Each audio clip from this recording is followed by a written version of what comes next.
So Kapha dosha is made up of the water and earth elements and comes from the Sanskrit word meaning that which flourishes in water. You can think of Kapha like a slow, meandering river, and it's rich in qualities such as being heavy, sweet, oily and cold. So Kapha types tend to have a steady, calm nature. They're full of love and compassion, they tend to be good sleepers, and they often have quite a sweet tooth. So looking at the physical appearance now, Kapha types tend to be well built and well nourished, with larger bones and broad shoulders. They tend to have a nice smooth complexion and glossy abundant hair and strong healthy nails. Looking at their energy levels, they're steady, but there may be a slight reluctance to spend energy. So perhaps you go for a short drive rather than walk, or take the lift rather than the stairs. Similarly, their appetites can be a little bit slow, and they may be prone to weight gain as they love food, but they do have a slower digestion. So what does a good balance of Kapha look like in the body?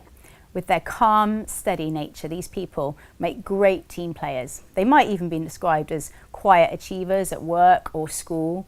So you tend to be very loyal, and you also give great hugs. They may take a while to learn, but they've also got fantastic retention, and they just don't forget. They also love to sleep, perhaps even a cheeky afternoon siesta. And they like their creature comforts, so maybe a nice soft bed and an indulgent treat to eat. So looking at Kapha out of balance in the body now, this can show itself in a variety of symptoms. But one of the first signs is perhaps a sluggish digestion, feelings of heaviness in the body, and a lack of general motivation. So this could be from overindulgence, too much sweet foods, or comfort eating perhaps.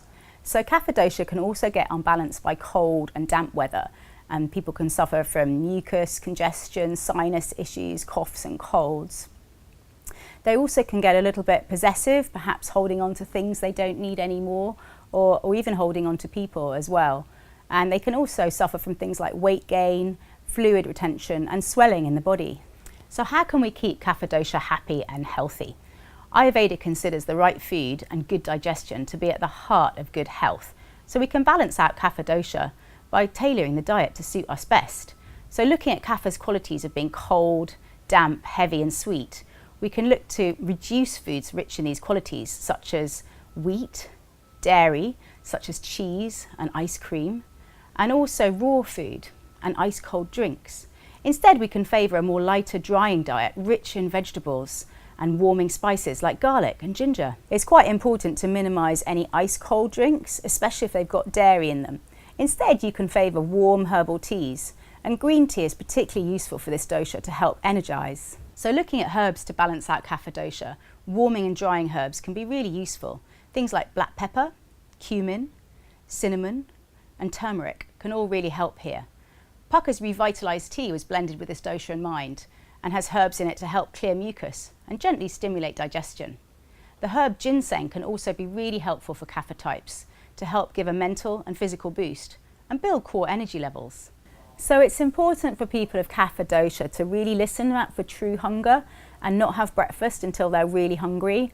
I've noticed quite a lot of people of this type are actually better off with 2 meals a day, say mid-morning and then early evening. It's also really important to keep things moving with some brisk exercise and definitely no day sleeps or siestas.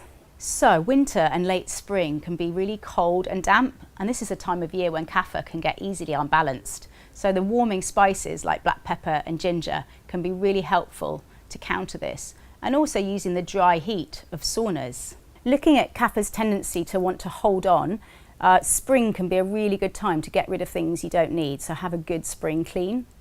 And lastly, looking at holidays, this type are best off going to warmer, drier places. So somewhere like Morocco would be ideal. So I hope you've enjoyed hearing some tips on how to keep Kapha dosha warm and energised through some diet, herb and lifestyle suggestions.